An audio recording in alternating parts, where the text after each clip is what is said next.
La droguerie, c'est le titre de la dernière exposition de Ahmed Hajoubi, l'artiste qui explore toutes les réminiscences tactiles de son enfance, passée à jouer dans la droguerie familiale de Gursif.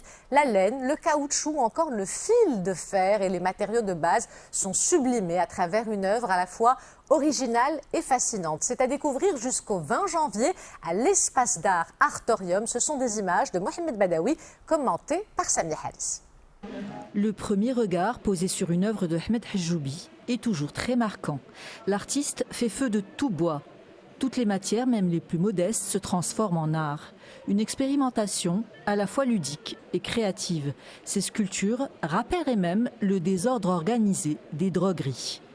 Et ce n'est pas par hasard. Pourquoi la droguerie? La droguerie, c'est une histoire qui est liée avec moi-même, avec mon enfance. Parce que j'ai vécu dans un espace, dans un lieu, dans un droguerie, effectivement, parmi les premiers drogueries Gursif. Donc j'ai grandi dans l'espace de drogue. Donc j'ai vendu à l'âge de 6 ans, 5 ans, j'ai commencé à vendre avec mes parents, avec mes frères. Une véritable célébration de ces réminiscences enfantines, une nostalgie caractéristique de l'enfant et de l'artiste, tous deux capables de sublimer leur quotidien et de métamorphoser leur environnement par le seul pouvoir de leur imaginaire. Ce que vous voyez ici, il a réussi à nous reconstituer tout son univers de l'enfance et utiliser également les matériaux, la matière première de cette quincaillerie pour faire une œuvre très matiériste, très belle, très lyrique et passionnante. On voit bien par le parcours de l'exposition qu'il y a différents matériaux qui sont utilisés.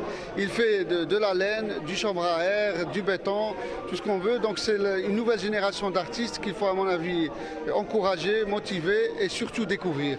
Pour découvrir la droguerie de Ahmed Hajoubi, il aura fallu attendre et espérer avec patience. Depuis l'avènement de la pandémie, cette exposition a été planifiée et reportée de nombreuses fois en près de 2 ans.